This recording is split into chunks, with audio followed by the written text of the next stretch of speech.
Hey guys, it's run time. Time to warm up. Come and join me. Everybody's got their own way of warming up before a run. Some warm up, some don't. Some take exercises that maybe you've seen on the internet or seen other people doing. Now, there are some things I see runners do which I don't think they're as effective as what they believe they are.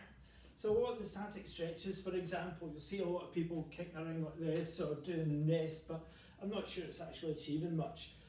So I'm going to take you through what I do. I'm going to tell you why I do them, why they're of benefit, and maybe you can try them for yourself. So the first exercise I'm doing here, the whole purpose here is trying to mobilise all the joints, so therefore the running movement becomes a lot easier. So in this one, I'm taking a step forward but pulling the tailbone through. This is for a lot of people, so the hip flexors are really short from sitting all day. And so what you're getting here is actually the glutes working. I mean, everybody wants to activate their glutes, right? So this is going to get the glutes working, it's going to stretch out the core, and it's going to get the upper back moving a little bit.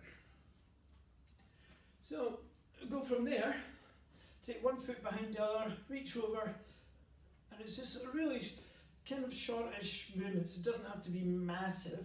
This is all, again, taking the joints through all three planes of motion, because we don't run through one plane, there are different movements happening. So again, stretching out the abs, we're going to get the upper back moving a little bit more, get more from the hips, because it's some of these hip movements, or lack of, where a lot of the problems people get, so iliotibial band, sometimes calf problems. This is where a lot of these come from. So do both sides. So sometimes you probably, this one can feel really nice, feel the back really stiff, but you're getting a real good stretch for everything here. So go from here into rotation, so twisting on the toes. Again, this, when we run, the hips move and the back rotates. The hips rotate and the back rotates, or they should do. But a lot of people don't train this way. So this is where, if there's lack of movement, then this is where a lot of problems can come from. Okay, so we're doing a few on each side, because when we want to get into the running movement, we want to feel a nice easy flow.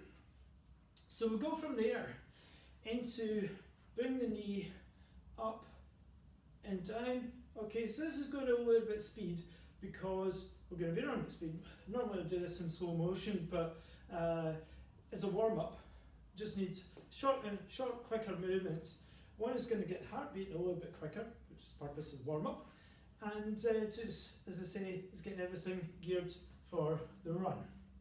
Now, all this, the length of the warm-up depends on the distance that we run. So if it's kind of shortish distances, like less than 5 miles, or less than 8 miles, etc., then I'll maybe do a little run up and down the car park first, and do these warm-up exercises. So the exercises stay the same regardless of the distance.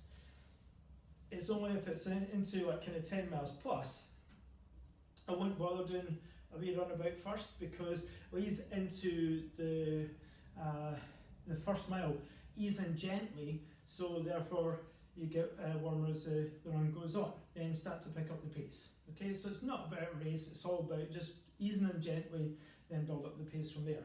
Okay, so we're doing this exercise again. This time I'm pulling the knee forward, because for me, this is where I'm going to get a lot of efficiency by getting the knee coming forward, and obviously getting the arms working. Do this on both sides. So it's better to start off with the easy one, or just bring the knee up, then start to bring the knee forward, because again, this is starting to get the hip flexors working, particularly on the moving leg, and the glutes working on the standing leg, or vice versa, one of the two anyway. So then what we'll do here is now start to add just a little bit more power. So we're going to start to run, And the type of workout I'm doing today is like form drills, so it's going to be wanting more from the hips, wanting to get the knees coming forward a little bit more, so this is going to make things a lot easier.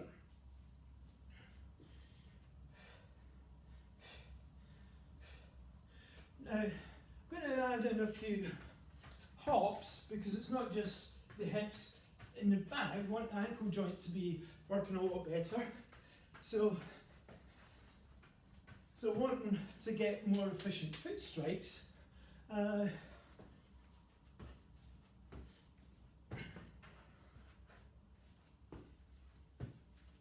so want a little bit of hopping going on. Shorter, quicker hops, longer hops, so it's a mix of different hops going in. Then finally, high knees. Just do that maybe about 10 seconds before we go out, then we're good to go. So another learning from today was that I was supposed to do this video first thing this morning, but brought, after I saw my first client, but I brought everything, all the kit down except my running shoes. So now I'm doing this, and it's about 10 to 7 at night time. I'm drinking a coffee, and it's probably not a great idea because I'm not going to be able to sleep at night. So getting back to the video, the whole warm-up exercises, what we've learned here is that in order to get response from the muscles, we need to get the joints moving better. Okay, so this the run I just had was probably one of the smoothest that I've had all year. So actually all those exercises made a big difference this time. So maybe not being thorough with them when I've been doing the other runs, but today just everything worked a treat. So sometimes we can stretch a muscle, but the muscle responds to how the joint moves. So it's easier to do all these other exercises which mobilise the joints, get the joints moving a little bit better, then the muscles respond accordingly. And so afterwards you can almost repeat the same exercises and but do them slower, and that would give you more of a better quality kind of stretch as it were, so it feels like the muscles relax, respond better post-run.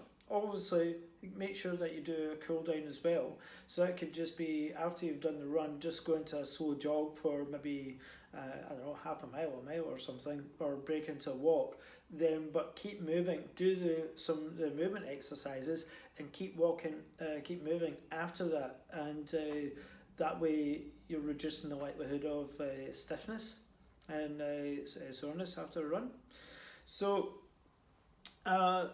So the key of not only improvement in running, but also improvement in the recovery is getting the joints moving better. Okay, so the more you can start to do all this, get the back, the hips, the foot ankle joint moving better, the better the quality your run will be. Okay, so just ease into the movements, and that way the body will respond better. Okay, so I hope you've enjoyed today's video. Tune in next week. We're going to be looking at breathing, how to breathe when you run. Okay, so if you've got any comments, just place them in the box below, and if you're interested, if I can help you in your running anyway, drop me a message. Thanks for watching, see you next week.